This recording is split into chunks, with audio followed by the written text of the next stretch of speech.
আপনাদের মোবাইলের মধ্যে থাকা প্লে স্টোরটাকে আপডেট করতে চান, তো আজকের এই ভিডিওর মধ্যে আমি আপনাদেরকে দেখাবো আপনারা খুব সহজেই কিভাবে আপনাদের প্লে স্টোরটাকে আপডেট করবেন। তো চলুন ভিডিওটি শুরু করা যাক। তো এর জন্য সবার প্রথমে কি করবেন, আপনাদের মোবাইলের প্লে স্টোরটাকে ওপেন করবেন।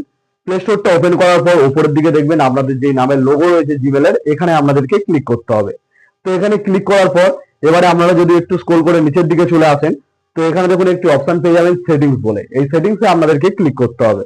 তো এই সেটিংসে ক্লিক করার পর আবার অনেকগুলো অপশন চলে আসছে। এখানে দেখুন অ্যাবাউট বলে একটি অপশন রয়েছে, এখানে আপনারা ক্লিক করে দেবেন।